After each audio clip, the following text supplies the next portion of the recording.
Pulp Fiction. He's a fixer. He's a cleaner. He'll show up. If you killed somebody, he'll clean the apartment. You mean if you're a mafia don and you killed somebody, he cleans the apartment? Gotcha. Hey, I've been exposed. Finally, somebody's figured out who I am. I know. So welcome everybody to Talking Niagara. This morning, it's Friday, January 17th, 2024. And as you might notice, we're in a slightly different format today. We've got Chris Simone as our guest, and he's going to be talking to us about his book, Chaos, Charm, and Customers for the Personality-Driven Leader. There you go. What do you think of that? Yeah. I didn't even rehearse that. Well, it was, so it was actually, it's an important one because I saw, so that's kind of the title, Chaos, Charm, and Customers for the Personality-Driven Professional, right? So that's right. Okay, so how would you characterize personality-driven professional versus other types of professionals then? Well, wait a minute. Just before we get into this, I have to find out about your parents in the Order of Canada, which I thought was totally awesome. Yeah. Thank you. Yeah, you had brought up a few shows ago that we had a new Order of Canada, so I looked it up on the internet, and at the same time, of course, I'm your biggest fan, so I texted over to you that both my parents received the Order of Canada. So they wanted to give it to my dad because usually they don't do couples. I don't know if you noticed that, but normally it's like Wayne Gretzky or whoever it is. And but they wanted to give it to my dad, and my dad was like, forget about it unless you include my wife. So they got it together. So that was a unique thing. I think it was 2000. And yes, it was for the charity work. Yeah. Yes, I thought it would be. And I look, I good call for your dad. Yeah. Seriously, he probably your mom and dad are probably equally responsible for what's going on and the work they do. And good call there to get your mom in there too and get recognition that way. Yeah. Excellent. Yeah. She liked to be in a supportive role, but occasionally she got the light shone on her, and I dedicated this book to her. Nice. Okay. Yeah. Oh, it's nice. Yeah. Okay. So tell us about Chaos, Charm, and Customers. Well, it's a catchy. It's a catchy title. It's a catchy title. We know what chaos means. We know what charm means, and we know what customers are. Yeah. Right. Yeah. And it's very rare that you put those sort of things together. Chaos is normally considered bad, right? Yeah. I know all about chaos. Yeah. Yeah. And normally, exactly. So chaos to me was, suddenly on the 17th of December, I think it was. No, maybe on the last Friday before that'd be it would be the 20th of December. The landlord comes and says, hey, you're moving downstairs over Christmas. Mm-hmm. I go, what? Are you mad? And they expect us on Friday afternoon to then organize everything with Kojiko and other people in order to get the move to happen. Because the first time I can even contact Kojiko is the 2nd of January. So did this happen to you? We moved this year. Oh, I didn't. From the second floor to the ground floor. Yeah. Wow, that is so cool. But big adventure. We had the landlord's people help us, so it didn't cost us a penny in the physical move. Whereas the last time when we moved office, it cost us thousands to move the stuff, but we still lost a lot of time. Like we didn't have phones until Tuesday. Oh, and then what happens is the Kojiko guys were just about wrapping up kind of looking over the equipment for the last time, and then bang, everything goes offline. Because my gosh. what happened is some guy from the contractors upstairs cuts through the main cable of Kojiko coming into the building. That is wild. Oh my gosh. Right? Yeah, that's chaos. You just described it. They then spent 2 hours getting our systems back up, every Kojiko line in the building back up. Oh my gosh. Yeah. So first of all, I thought you were talking about your house. And I was like, oh, I didn't know Peter moved. And now I figured it out. Yeah. So I did some paint jobs where they had to move all the desks, and offices would do desk and paint over a weekend. Yeah. And they'd take all the desks out of the office. But you're lucky you didn't get injured, because like that plug under the desk hamstring pull that you told me about a few minutes ago was because probably part of that collaboration of moving computers and wires and all that stuff. So what a story. Yeah. What a transition. Oh yeah. So at least it's easier to get into work, right? You can go in off the ground floor. Yeah. Well, actually, the other thing is I've got parking there now. See? Yeah, it's good. So, okay, one question I'd ask you, because I'm always asking questions, right? Did you notice the behavior of how some of the people in your office operated in chaos? So one thing I say in this book is like how we operate within chaos has a lasting effect on people. Yeah, it is an important factor, because some people don't handle chaos very well. Exactly. Yeah, I noticed it. To me, it's like I'm just going to show up. It's water off a duck's back, so to speak. But to everybody else, most other people, it's like there's tears. It's like, well, I'm going home. Right. Yeah. There's no phone. I'm going home. Yeah, for sure. So there you go. It's not good. That's it's not pretty bad, big jug of moonshine you had there. Yeah, I've actually been up for a while. I'm on my third coffee. It's a small coffee, but I am on my third coffee. So things are starting to, the chemicals are taking over. Okay, so it's important to stay hydrated. You guys are looking good. Like why thank you, Chris. But if you wanted to borrow money, you didn't have to say that. So what I want to get schmoozed here. I still want to be. Yeah. You need a full-time guy working your comments. I got to tell you guys, your comment section could blow up if you had the opportunity to be able to talk to more to your comments, because some days they just rip on you. Oh yeah. And they don't even though I try to put them up on the screen like this, especially the ones on YouTube, because the trouble with YouTube is the comments don't last once the show is no longer live. Yeah, that's kind of cool and strange at the same time. Yeah. And it's cool to have those comments, but I always think it's important to put them up like that, so that at least people can see them. Yeah. Right. I don't put up everyone. Mike often gives us comments that are totally off subject, or might well be, hey, he's giving away tomorrow's show already. Spoiler. Anyways, I haven't been on camera or behind a mic in quite a while. So in August, I did like 50 videos for my YouTube channel. Then I stopped. And so October and November, December, I did nothing. And so this is my first time back on video again. So I kind of try to make the studio look nice. Does it look nice behind me? Like, do you feel like it's appealing?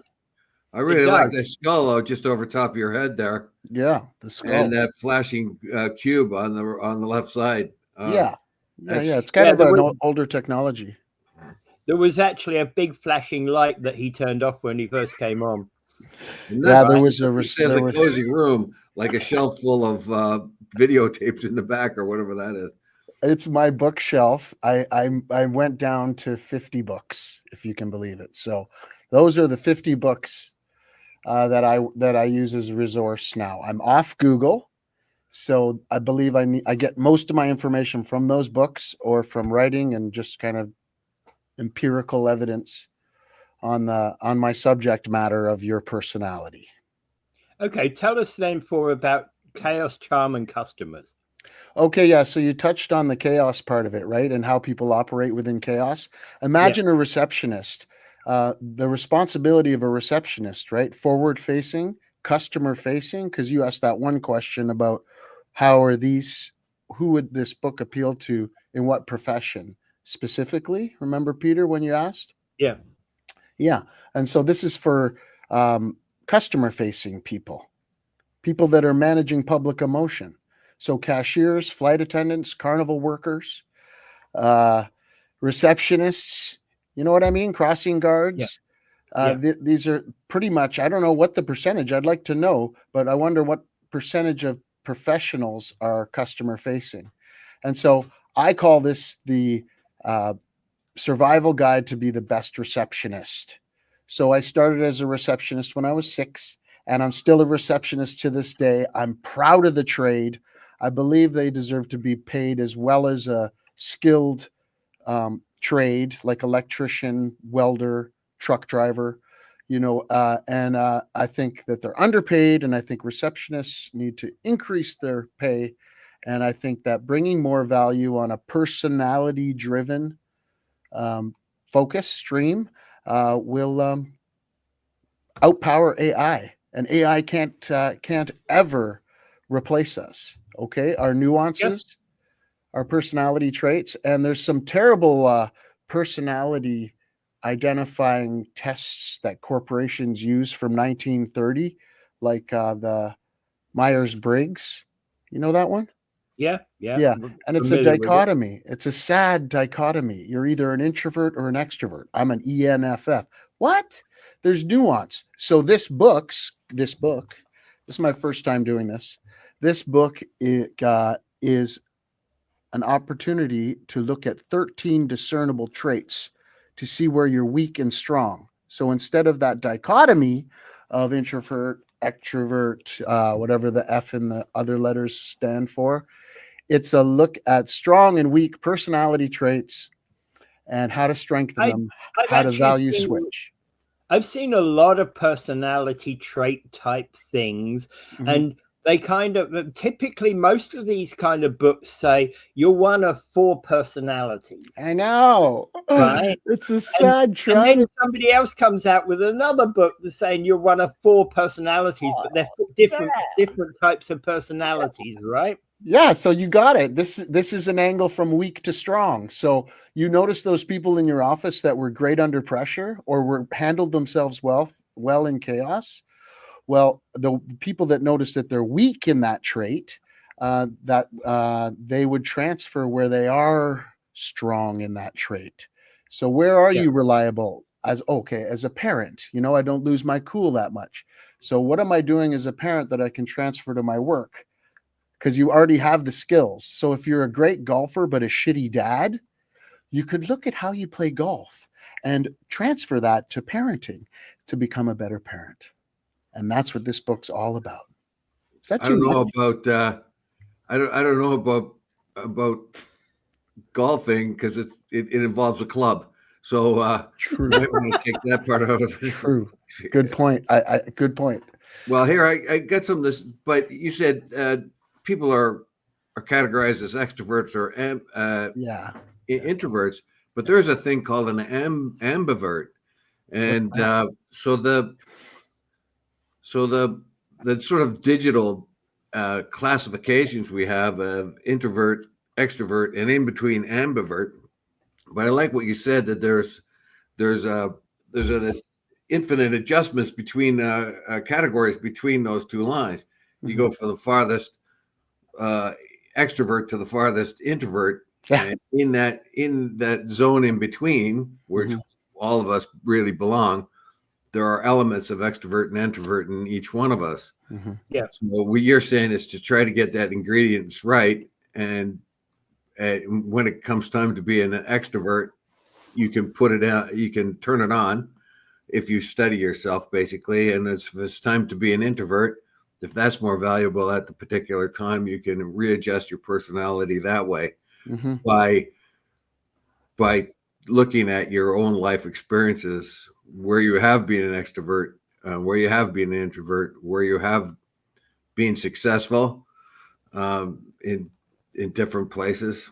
Like if you're successful on the golf course and you want to be a better parent, you try to take those skills you have as and that's an interpersonal thing too, because you're playing against people. So take that then there, and of course, if leave the clubs at home, of course, but yeah.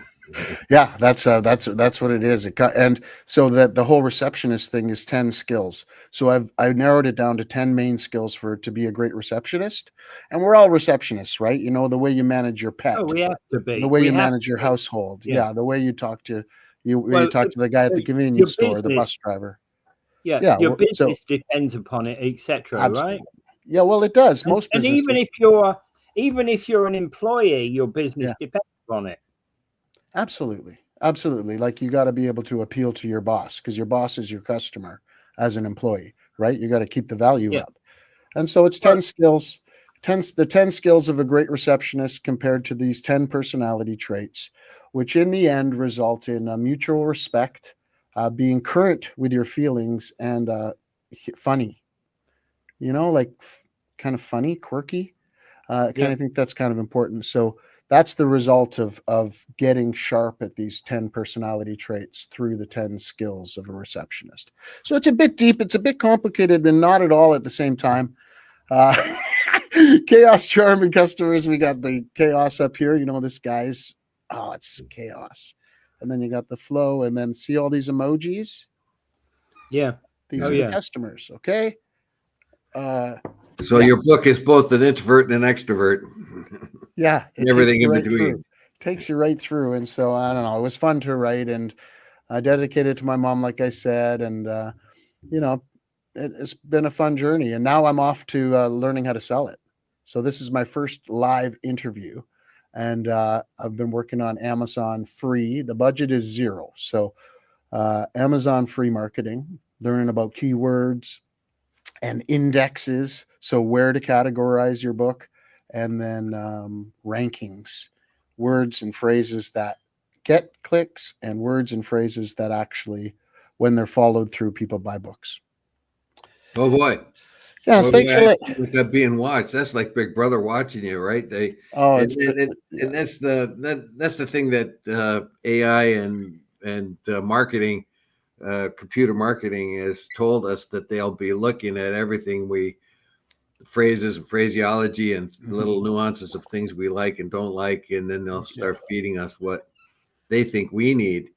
But on the other hand, if they wanted to sort out the market pretty good and market your book to people who would most likely use it, how else do you do that? Yeah. Well, it's recycled language. So it's like AI is. I've gone deep. I spent 2 years on an AI mission, and using language, and it's horrible. It hasn't gotten any better in 2 years, and it'll just be a tool. Well, actually, the funny thing is about AI. I thought, there's a few uses that it actually can do quite well.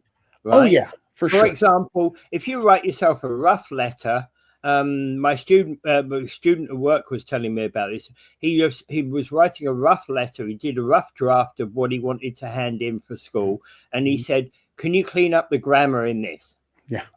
Right. So it did a good job of, improving the grammar, better sentence structure, etc., etc. Then he took it away and rewrote it. I've done things like research this subject, and leave it to do that. Now I take it away and rewrite it. Yeah, I get it. I only write in bullet points. So I feed bullet points into AI, and I ask for prose. And so I've had to tell AI what things mean, because my 13 discernible traits, AI doesn't recognize, the difference between ruminating and reminiscing, or smell and waft. Or here's a big one. Yep. I want the book, but you have to sign it. You can I have don't the see a book. problem, Mike. Come on, come Well, on. this is my It's a short walk for I'll you. sign To, it. you know, I have given actually how signed far one book. you walk, Mike, it's a short walk for you to Chippewa. And, hey, that studio across on Bridgewater No, Street no, will be open whenever you want to be no there. way. I see Mike every day. I see Mike almost every day at I know. Churchill and Drummond. He Yeah. told me about the car driving into the pharmacy. Yeah. So while driving my teenager to school, I got to tell my teenager something he knew before he knew it. So it was like, look, there's a window broken there, Oh, Anyways, boy. Mike rocks. Yeah, I say hello to him every day as I pass by, but I don't honk. I notice he likes Yeah. to lean back in the shadow of the house so that the wind doesn't get him. He steps a few steps back from the curb. I think it's because the house blocks the wind. Okay, so talking about AI, Mike, no, AI doesn't lie. It's just that AI is in its infancy. It's not. It's utilizing information that it's given. And the trouble is, if there are people who are spreading lies out there and on the web, right, it tends to pick up on those pages that lie. Because it has a broad spectrum about where it gets stuff from, but that's not where we're here for. Yeah. If you have a large body of work, you have a large body of written work, and then you give it to AI. So I'm told that you'd be very shocked by what comes out if you ask AI a question. If you have a very large body of written work that it can scan, then it will come up with something that sounds very much like you. And I've heard of people saying they're quite shocked, but they would have to have a very large body of written work that the AI could scan. Yeah. So to insulate yourself with something like that, do not give it too much of your own work so that it can mimic you too closely, because it will take your personality out of there, and it will sound like you and maybe draw the wrong conclusions that you didn't want, Well, I experimented with all of that in this book because the big battle of this book is to fight against AI and how it will never replace people. So that's the whole concept of the book. It's solving the problem of, that common problem people say, I just can't handle people, or I'm not dealing with people anymore. Actually, I love people. I love people. Well, I know that, but probably more than 50% of people are, you've heard this saying, I can't deal with people anymore. Yeah. And so that's the problem it's solving, because that we do have to deal with people 100%. Well, I got a comment here, says that AI will take over and is the most wonderful thing possible. And it's signed Art Intel. Oh, well, I mean, it sounds like industrial policies on well, human effort. It's like artificial intelligence pretending it's commenting on. So I just of course invented that, and. Well, actually, I don't know if you've noticed, but I've actually put out some recent posts where I write the actual physical words that are on my post, but I get Meta to actually, or Facebook to actually give me a picture about a principle that I'm going to be writing about. Yeah, I like that. I start with kind of a dozen words, right? And let it draw the picture. Then, so I copy those dozen words in, but I already know what I'm going to write, mainly what I'm going to write. Yeah, that's good. So I might write 2 or 3 paragraphs, and I've got a small picture, I've got a Meta AI driven picture associated with it. Yeah, I was going to mention I did one about philosophers the other day. I was just going to thank you for that. I just read it. It's absolutely great and very insightful. And it's true. We do need more philosophers, teachers, and priests, people that monks, you might call it in a secular way. I don't know what the word is for that, but deep thinkers. That's what you said. Yeah. Deep thinkers. And I agree. And not deep thinking to escape, but deep thinking to contemplate, and not to contemplate heaven or hell, but to contemplate what's exactly happening right here on earth. Yeah, exactly. Between people in the present, between us right now. Look at this thick, syrupy rapport that we have between us. It's beautiful. Well, it's the thing about this is that, every individual is not going to agree on everything, right? And Yeah, when it because comes down not to, everybody thinks I'm right. That's my problem. and you're never right, Dave. Let's face it. Yeah, I love that. No, But it's true. and Yeah, diverse yeah. thought. Diverse thought. So That's we the always have diversity. diverse thought, and there's no, and for example, on the political world, I absolutely detest those people who are saying, I am right, and if you don't agree with me, you're a traitor, you're a scoundrel, you're a whole load of words that grind everybody. Yeah. No, you're not a traitor just because you don't agree with Justin Trudeau does not make you a traitor. Just because you don't agree with Polyev doesn't make you a traitor, right? Well, It makes you a different thinker. Makes you a different thinker. And how about the truth? There's got to be some kind of truth in their opinions. Yeah. Yeah. You might compare that to your introvert, extrovert, and all the points in between. And the truth is kind of like that. There are elements of truth, I suppose, in everybody's response to anything. That's the problem. How do you filter it down to the most truth? I know how. People use criticism. So criticism is good. It is good. It means you want to do better. You're wanting the person to do better. Where an enemy wants you gone. So that's how you can decipher the difference. Yeah, so that's good. It's very good. Yeah, but if they just trying to attack your motives or using old information to confuse you about current information, like you used to be like this, or the last time, or you're always, or you're never. Yeah. Oh, yeah. Those are all techniques with words to manipulate in the wrong way. It's careless.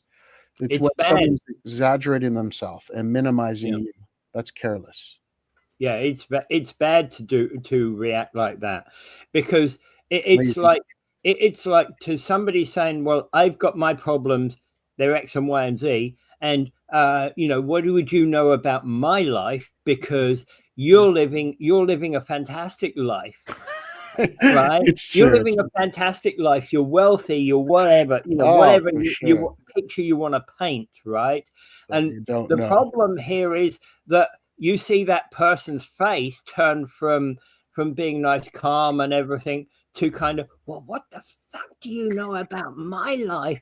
I'm going through hell right now. My marriage is breaking up. My whatever. I've got no money. I've got whatever whatever you may well have. The other person doesn't know your problems, even if they're a very close friend. Absolutely. Yeah, absolutely. It's so true. Especially these times. We are in a tough time right now for families. Yeah. In my category, families, culture. I try to stay away from the political, and I'm a businessman, so that's just work for me. But I did start I did start 2 new companies. One is this book, and one is Niagara Foot Mechanic. So I wanted to tell you guys about Niagara Foot Mechanic. I am training as a foot reflexologist. Okay. And it's about a year. I'm training with Shanty up on Dorchester, Coach Road.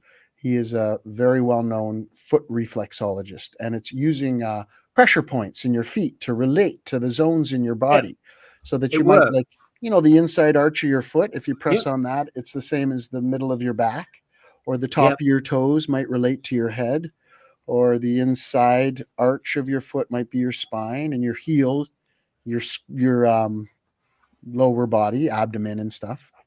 So anyway, so that's the trade. I started a new company. It's called Niagara Foot Mechanic. I'll be certified by June. Okay, so are you going on tour with this book? Doing a speaking tour?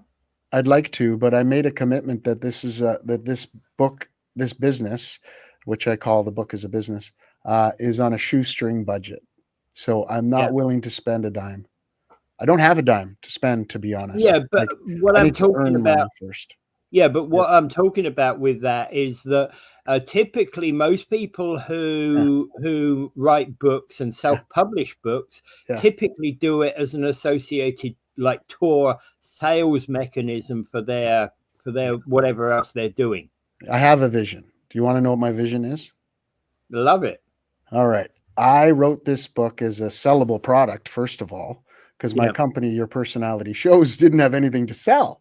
I had a YouTube Yeah. channel and I had all my writing and my philosophies, but I didn't have an actual something to sell. So the last 6 months of the year, I came up with this book. And now at least I have a sellable product. It's my first sellable product. Yeah, so you pitch it on every show now.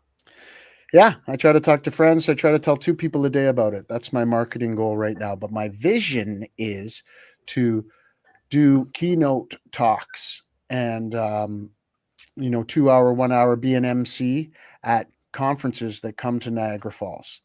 So my target market is going to be visiting conferences or service groups or anyone I can get in front of to talk about customer service and this chaos charm and customers. And you'll probably need to take 50 books with you at least on every. Yeah.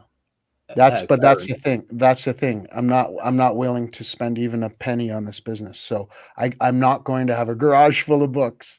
It's going to be. I'm not saying you should get a garage full of books. What I'm saying is that No. your first one is you'll get 50 books that you can take with you, which is the only expenditure. The next time around, you've sold your 50 books, which allows you to buy the next tranche. That's true. Right? That's true. That's true. But there was also expenses to get it started.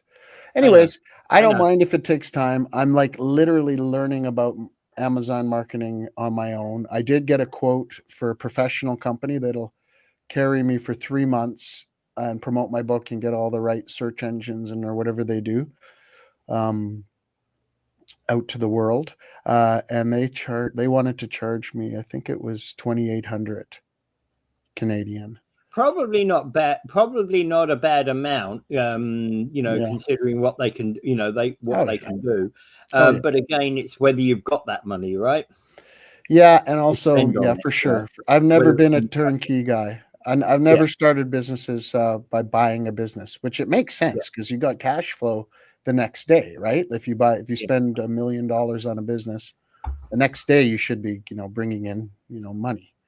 Yeah. So it's a good thing, but and also there's a lot of small businesses out there for sale, and there's a lot of guys that start small businesses and sell them for like 40, 50 grand, like laundromats, easily transferable businesses. And it's a good business to be in because newcomers with money will buy that business, or a young guy that saved up 40 grand can't buy a house, so he'll buy a business.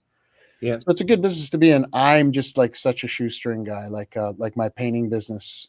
I started with $200 and a borrowed car. And Bridgewater Yoga, nobody wanted Bridgewater Yoga, right? The building was a disaster. And so we brought it up from nothing. So that's just kind of my routine. Good message from Mike there. You might want to key in on that message from Mike. Oh, I can set up something. Oh, sounds good. Maybe it's Book Depot, an amazing company. Do you know that company in Thorold? Yeah. No. Oh. Yeah. Dave, you got to check it out. It's like a gigantic industrial looking building. The park, I drive in there and economy is not great these days, right? And I was looking for a job as a receptionist, to be honest, because I had, my wife and I had hired an executive assistant to run our studio, a professional studio manager, next level instead of me. Yeah. And so I was like, okay, I'm going to have some time. And the time turned out to be writing this book, but I thought at the beginning it would be time working in the field as a receptionist to get more experience to write this book, right? So I actually went out and tried to get a job. And one of the jobs I applied for was at the Book Depot in Thorold on Pine Street at the end. Thorold and Pine, Yeah, and it was it was like, maybe it was 3:00 late in the afternoon. And I pull off the highway, Merritt or whatever it was, and I pull in and the parking lot is full of cars. So that's already, I'm like, this is cool. Like place is hustling and bustling. There was one spot left in visitor parking. So that's where I slid in. I got out and I'm looking around and there's all these hip, cool people walking in the parking lot and crossing from their cars, locking up, going in the front door. I'm like, what is this place? It's so cool. So I actually stopped a couple of them and I'm like, are you guys, I thought they were selling. So my feeling was it was a building full of people selling books internationally by phone. So but it wasn't. He was a tow motor driver. She worked in customer service, and they were going into work. And I said, "This is a good place to work." And they're like, "Yeah, it's a great place. We got all our benefits. The money's better than usual. I've been here 6 years. She's been there 4 years, and it was a cool vibe." So Book Depot in Thoroldstone. I wonder if that's where Mike Cushman's sister works. No, I don't think so. I think He she's said publisher, not a publisher. Oh, Yeah. right. So this is a they're Book a Depot. It was a Book warehouse. Depot is actually a distributor of books, aren't Gotcha. they? Gotcha. Yeah. Gotcha. Yeah, for sure. Well, the whole publishing thing is insane and hard.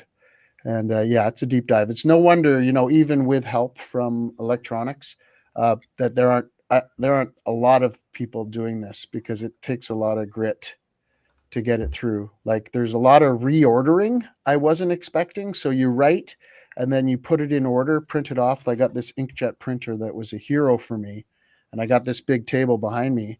And so off like maybe 4 times I printed everything I had, and I reordered it, printed it, and then cut pieces of paper or used highlighters and put things in different spots. And that made a huge difference. Well, it was the only way it could happen, because it was a mom's spaghetti on my sweater for a long time. It was terrible. Yeah. Terrible. Like, I don't know if you guys hold a lot of your writing and files. It's a disaster, right? Like, it can get everything I've written is electronic. Yeah, it's good, right? And it's good and it's bad, right? The masters are electronic. The only thing is, I wrote one book which is actually on Amazon, like yours. Right? Still, you can still get it today. Although, if truth be told, I need to cancel it and redo it. Yeah. Right. And I've written 2 other books which I want to rewrite. Yeah, this is my 3rd attempt. So you've got 3. This is the only one I published, but I had one 10 years ago. 10 new ways to recognize and manage your feelings. And then 4 years ago was the framework, how to sharpen your personality. Okay. All good titles. Yeah. Well, I'm very good at the titles. yeah. But I mean, actually getting something done is nice. It's a. I don't normally think of the title first of all. I just start writing. I start writing with a concept in mind. For sure. But that said, I do have a title for a book that I want to write, and I have started writing. I just don't have the time, which is The Philosophy of Right and Wrong. Yeah. Well, that's been done. Has it been done? It started with the ancient Egyptians and gone on ever since. I don't think it's ever been solved, though. Oh yeah, for sure. Well, like that reordering thing that I mentioned, I had no idea that I was going to have to reorder, and it's hard when you have hard copy and on the computer. Yeah, taking out paragraphs and then it doesn't make sense again, and whittling through every sentence and the stories. But it's okay process. Now I have a goal of one a year. I already know my next one. Oh, the other thing about the book was that it's like art. Like, when the painting is finished, it's finished. It's locked in. So really, it's up to you to decipher what you want from it. And I've really actually believe that now that I've made something. Anyways, the next book is the new personality of Canadians. Faith, patriotism, family, and hard work, and the personality. I like it all, except the hard work part. I'm trying to change that to not hard work, but a lot of work. A lot of work sounds better. Like, we need to work a lot. I know we fight about fruitful work or gratifying work or yes. Yeah, like you. True. Type of work that you feel an accomplishment when you're done. Well, it used to be okay to work at a factory and you felt accomplished because you were providing for your family. Sure. I don't know what I know my grandpa was very proud of that, and we were proud of him too, and but that seemed to have changed. People have like 5 careers and they want to make an impact, like you said. They want to make an impact. If you want a sense of accomplishment, be a tradesman, like when you did your painting, for instance. Yeah. Oh yeah. You fit it there. You can see your accomplishment there.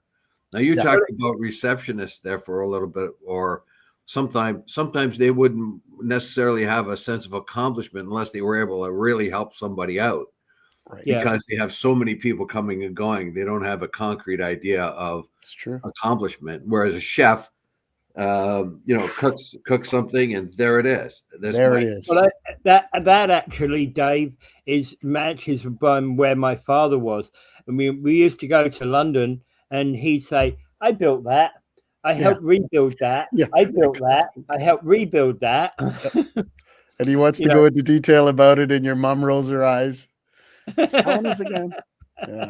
Yeah. Man, I drive my family. I used to do that when I was painting. Well, my mum was doing the driving because my dad would never drive.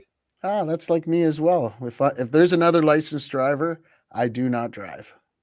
No, my dad didn't have a license. Oh, he didn't even have a license. Oh, no, gotcha. He didn't have a license. He would never drive. He had no interest in getting behind the steering wheel. Today, that would have probably been disastrous for him. But especially if he came to this country. With this transit system, I have been all over this country as an adult, and the transit system in Niagara Peninsula is horrible, and I do mean that with a French accent. Yes, it is very, very expensive, and that's the real problem with our transport system. Anytime they try to improve it, there are compounding costs, huge compared to what they get out of it from ridership. So it's almost like a catch-22. The less ridership, the less I see it. The buses are empty. I see the buses are empty. But what about, I don't know, just one suggestion from little old me? One bus that just does a whole big long tour through Fonthill, up St. Catharines, down to, the outlet mall, to Niagara Falls, to Fort Erie, and just does a 3-hour tour all day, every day. Like, my son's going to Niagara College in Welland, and there's no way he can get there by transit. Next year. There's supposed to be a Niagara College bus from Morrison. The worst spot for a bus loop in the country of Canada. The worst spot for a bus loop. I agree. I've heard you say that. I've heard you say that. Why aren't we using the downtown transit hub like we used to? You got to cross 2 railroad tracks and the QEWs all along one side of it. So you cut off all those people on the other side of the QEW. 2 railroad tracks. It's a corner of the city. Like, I mean, I'm a Chippewa fan, and I even like the North End, but that's not even the North End. 5 Corners is North End to me. And he says there is a, Chris, but it's not a nice system. Okay. Thank you, Mike. Thank you. Yeah, there's definitely, and there are actually buses that go between all of the Niagara College, the campuses. Okay. Well, I hope it works out for him. What you've said and what you said about the transit system in Niagara, I don't expect you being advertising your book in the buses anywhere. That falls out of the zero budget category. But the thing is, so my son, I'm very proud of my youngest. He's going to Niagara College for business management. It's a 2-year diploma program. And it's kind of amazing because it's exactly the type of course that I took at Langara College in Vancouver when I was his age, or a little older than him. But I've got a suggestion. I've got a suggestion for you, Chris. Take a couple of copies of your book to the Victoria Library, because they do focus on local writers. Yes.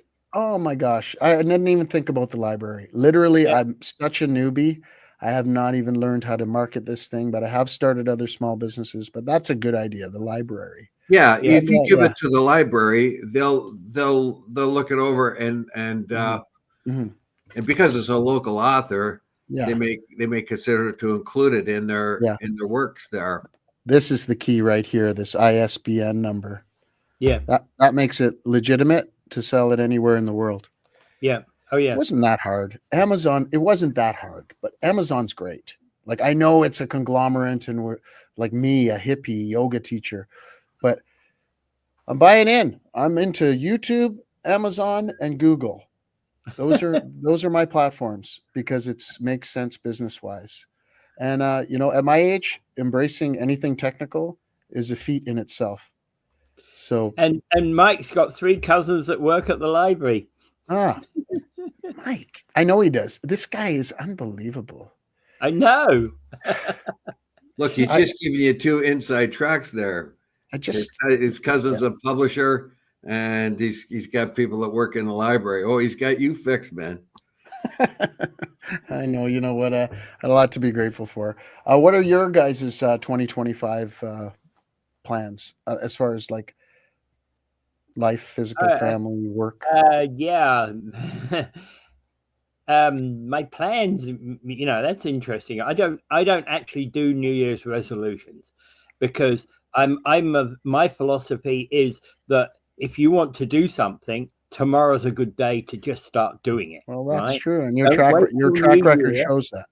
Yeah, that's well you are, Peter, too, with your new business and your education. Like, this has been a hell of a road for you the last 6 years I've known you, 5 years I've known you. Yeah, and the point being is that you've just got to get on and do what you need to do, right? Okay. So I'm not a resolution person, but I do have plans, right? Do have plans. Whether they'll come to fruition, you have to have plans, right? With everything you do, you should plan. Yeah, you got to plan, or you're planning to fail. Right? Some old quote. Exactly. That is exactly the thing that I think about. And the point being is that you think to yourself, well, I need 5 of these type of customers, right? So you kind of, so you start to think about, how am I going to get them?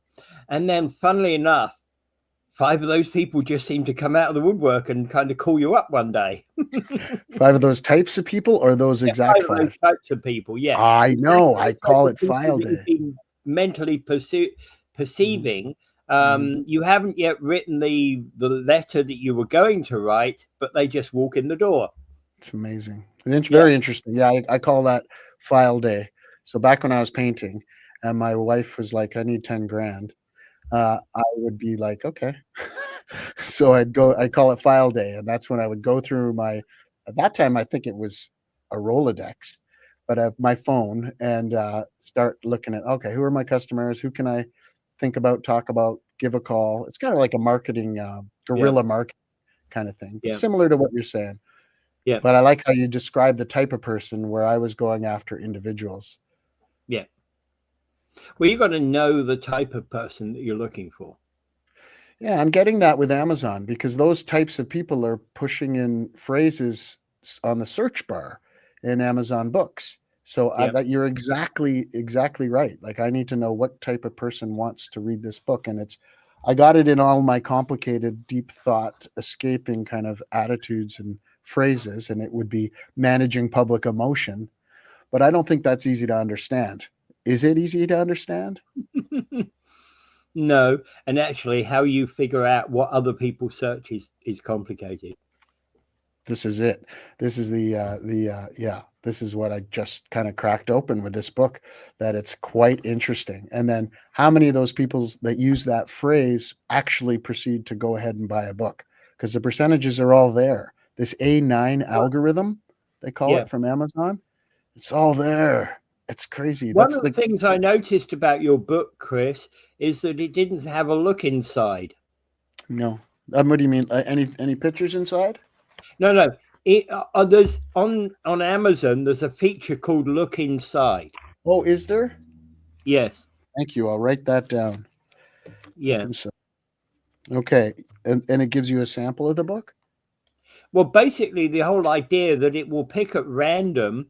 If I go onto your book, it will pick at random. Typically, it will show me the front, the chapter page, but it will pick at random some other pages where I'd be able to read the entire 2 or 3 pages, and I can then understand what Chris is all about, or get a feel for how I write. Yeah, how I write, and not. And remember, you don't necessarily suit every person who's a potential reader of your book. Somebody comes along and says, "Oh yeah, I'm really into this guy. He's really writing my style," Another person comes along and says, yeah, this guy doesn't know how to write. Well, it is yeah, I get you. I get you. And it's not, I'm not saying that's the case. I'm just saying that they, your style of writing just doesn't fit with their brain. Totally. Yeah, for sure. I got no problem putting a book down after 100 pages. I'm a big reader, but I had no problem. 40 pages, 20 pages, put it down, think about it. I'm actually I'm massive. I've probably got about 15 books on the go. Yeah, right? I'm working on that. Yeah, my bedside table is a disaster. Yeah, my biggest challenge is that I start a book and I'm like 15 pages into it. Not that I put it down. It's not that it's rubbish, but there's a bookmark in that book, and now I have to put it down because I'm doing something else. Yeah. And it's about 3 months' time before I pick that book back up again, go to page 15. Or the other way I read books is not, I have the book, but I'm not really reading that book from cover to cover. What I'm doing is referencing that book. So every once in a while, I pick the book up knowing that there's a chapter in there, look it up, and I go, oh, it's chapter 6. Yeah. I go to page 101 and start reading at page 101. Yeah, I do that as well. That is two different ways of looking at it. Yeah, for sure. I mean, reading is an interesting thing. The reason I love reading because I can set the pace. So like, that's my favorite thing about it. It feels free because I can just read for as long, you can read for 1 paragraph or 10 pages, depends on your mood and your attitude. Everyone reads differently too. And the funny thing is that I typically read more nonfiction than fiction. You're more interested in that, like solving a problem. Yeah. Yeah, I agree. I'm always wanting to solve a problem, and it really is fulfilling. Like, I went through quite a tough time through COVID, not solving problems because my business was basically finished, languished, where Lisa's business continued, my wife. And so I was kind of maintaining and just kind of keeping the building together, the children, blah, blah, you were blah, still blah. doing, I was doing good work. You were still doing the yoga on the on the creek. Yeah, it was horrible. It was horrible. Online, it was horrible. We get a few people that would come and enjoy it, but it's a human thing, right? You need to have a proper teacher and all that. What time are we looking at? 7:53. So I needed to solve problems. So that's why I came up with these 2 problems to solve. The one is the book, managing public emotion, or helping people that just don't want to deal with people and to be the best receptionist. That's solving that problem. And the other problem is this reflexology, the Niagara foot mechanic, helping people move better with less pain, because we all have feet. Most of us have feet. And so it makes sense and it's the business for the Niagara foot mechanic business is basically set up like a barbershop. Down the road, when I establish myself, it might have the look of a barbershop, kind of with 3 chairs. Yeah. And like me in a chair, and then renting out 2 other chairs, and with 3 people with their feet in the air, with guys pushing pressure points on their feet relating to their body, getting them up and moving around better with less pain. A drop-in feeling. The worst about that though is stinky feet. It's stinky feet. Well, we have a solution for that. Yeah. I bet you do. It's an easy. No, we go right in, hot towels and disinfectants, and we get right into it. But the nicest thing about the stigma of touching other people's feet is that it's an easy one to laugh off. Yeah. When you look at other businesses that have a lot of stigma around them, I don't want a massage, I don't want somebody rubbing my back or whatever the stigmas are, the one with the butt when they check out your, all that stuff. So reflexology is it's in other cultures, it's very common. Like 6 businessmen will go out to a shop and all get reflexology while they smoke cigars or talk and have drinks. It's pretty common. Like in Bali, I got the idea. Yeah, I got the idea from Lisa visiting Bali and seeing it. So just like in a busy section, a strip mall, there'll be 6 guys in suits. Well, yeah, that kind of seems counterintuitive to me because you're trying to adjust your feet and make them healthier, and you're Yeah. smoking a cigar and putting back a highball. Well, that's the thing. That's the thing. That's Why how not? people stay Why unhealthy. not? But Well, the that's the thing way. is, people stay unhealthy that way because they think, why would a yogi smoke cigarettes? Makes no sense, but it's not true. The yoga that the guy does is good for him, and the smoking's bad for him. Yeah, yeah. Yeah. Well, but again, the whole point about that is you go there and relax, and possibly a lot of business is done by those people anyway. That's like being While at the they're golf doing- course. That's the business Yeah. plan. Yeah. If it's different than going to the golf course. It's the same Yeah. thing. Just you break down Different barriers because when you're beating your boss at golf, you know that's like a chaotic moment. And how do you handle yourself, right? And your boss wants to see that. You damn well lose the next 3 holes, don't you? Well, that's the thing. And so it's same thing with reflexology. If you're willing to take off your socks and have another man rub your feet, you know, you're gonna find out who a person is, and you might hire that CEO for 150 grand a year. Oh boy, I think that's a perfect job for somebody who has a foot fetish. Yeah, that's a laughable stigma. You can laugh that off. Yeah. Where other businesses are like, it'd be hard. It's harder to get through that barrier. But every good business has a barrier. Like when I was come on, Chris. Come on, Chris. You got to admit, when you're doing this, do you go, this little piggy went to market, this little piggy went on? This little piggy. Oh, I also wanted to make sure you guys know that I'm still pushing wristbands. So I don't know if you remember in our past, I've worn these wristbands and I'm bringing them back. You might not, because you do a show every day, you might not remember that wristbands. Now you mention them, I do. Yes. Yeah. So they're really important. They're tricky. You've got to be careful with them because it can get out of control. You can start wearing them Friday nights and then start wearing them Tuesdays and Fridays. And then all of a sudden you're wearing them in the morning and it gets out of control. So you got to be careful. They warm up your arm, right? They send heat up your arm. And so sometimes it'll get too hot in the middle here and you'll get nervous, kind of like your friends are talking about you behind your back. You know, it's like nervous. So if you want to start on wristbands, I suggest you do one at a time, or you pick a day and try to negotiate a suitable amount of wristband wearing practices. But this is a skinny bone. See this bone? It's very skinny. So you should wear your wristbands, fellas. And don't you think, Peter, all day when you're sitting at your desk and you're over your keyboard and that loose cuff of your shirt is letting that breeze in? It's not comfortable for you, Peter.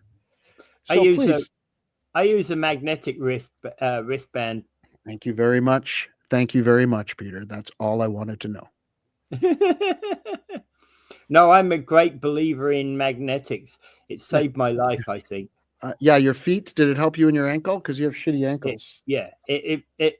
It did help me a lot with my ankle. It doesn't mean to say my ankle isn't still shitty, but it did help a lot of the time. I wouldn't be able to work on you. So reflexologists are not allowed to work on any conditions that are medical. So that's what you need a podiatrist for. So I would only work on people with functioning feet. Can't have bunions, can't have athlete's foot, can't have the other bursaries and other issues that people have with their feet. Fallen arches is fine. But 90% of the time, my feet are fine. Oh, okay. I thought you had a lot of trouble with your ankle. No, I get it from time to time. No, 90% of the time, it's no big deal. All right. What I get is this time whereby basically I stub my toe or something, and then that's my ankle out of action for 3, 4, 5 months. Yeah. My car door. Isn't that something like racist if you kind of exclude people's feet? Isn't it the kind of same thing? I love it. It's freedom of expression. Don't bring your feet into this shop. Yeah. No, I love it. I love it. It's like firing customers. Yeah. Mimi Christoph. Thank you, Mimi Christoph. Amazing woman, Mimi Christoph. My first landlady here in town in Niagara. I finally had, after 3 days of not liking areas, made my way into Chippewa.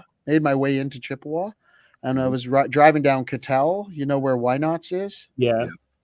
And I was resorting to asking people. So every person I saw pull over, hello, do you know anybody that's renting a house or has a house for rent?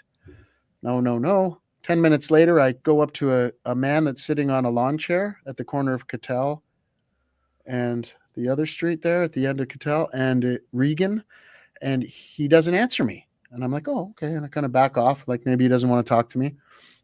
I'm used to that. Anyways, and the guy doing his driveway says, oh, he can't speak. He just had a stroke. What's up? And I'm like, oh, I'm looking for a place to live. Do you know about a place to live? And he points across the street and he said, that house is for rent. The people are leaving on September. I'll call the landlady. 10 minutes later, I'm talking to Mimi in Toronto. I got a place to live. This is Mimi that just made a comment on your show. And that means you're worldwide because Mimi's in Bulgaria. There she is again. Oh, well done. She's all over us. So you guys are international. Yeah. Well, today we are because your friend knew about this, evidently. Yeah. So anyways, Mimi was beautiful. She got me started. Somehow I managed to buy a house after that because when I came in 2013, I was check to check, just paying the bills, right? And opened up that restaurant. And that was not great money, right? When you open a restaurant, it's low budget. But a year later, we bought a house somehow because I had a good credit rating and they were accepting like $1,000 down. Yeah, you picked the right time for sure. I did. And the house doubled in 3 years. And then we bought this building that we live in now. So we got really lucky, but late bloomers. And so that's it. That's all we got. That's our asset. We don't have retirements or RSPs or CPP, or we never contributed to the employment thing. You know, what is that called? It is CPP. CPP, but we will get something. So what will we get when we're 65 if we haven't contributed to any of that? Well, you'll get a lot more than I do. That up until that time that you're not self-employed. So, no, but don't you automatically get something at 65? No, you do. OAE. OAE. What's that? What am I looking forward to for that? You're looking for old age security. OES. Give me, it's 1,000 at least. Is it 1,000? No, I don't think it is. No. It depends upon how many years you put in. I didn't put any years in. Well, I've never contributed. I'm not talking. He's talking about CPP. I'm talking about OAS. Yeah, that's what I'm talking about. We see you'll get more OAS than I will because when you retire because you've lived there all your life, right? I haven't, so I only get half. Oh, that's why you said how long I've been there. Gotcha. Yeah. Well, I'm glad I had this time with you guys. Honestly, thank you so much. I'm your biggest fan. Don't forget. We know. Okay, I'm out of here. I really got to go. Contribute. I don't know if you can contribute independently to CPC. You can. My buddy does it. He's also a painter, and he does it. Yeah, he's done it for like 6 years. I've tried and they never allowed it, but still. Yeah. Okay. It's the way he set up his business. All right. Okay. Have a good day, guys. Right. And thank you so much for having me, honestly. This is my first one. This is the beginning of being a bookseller. All right. And Dave? How about an author? A bookseller is a kind of a different way of saying that. Yeah. It's like a Bible. Author really is that, you know? It's like a Bible salesman or a shoe salesman. Yeah. So we want to say shoe and Bible salesman. He's got a book selling business. Don't worry about it. It's fine. Thanks, though. Yeah. Okay, right. Dave. Author and bookseller. Chris Simone, thank you for being here today. Thank you very much. And Dave, if you want to wrap it up. I bid you adieu. Pray for peace. We might get some today. Yes. Thank you. Willing.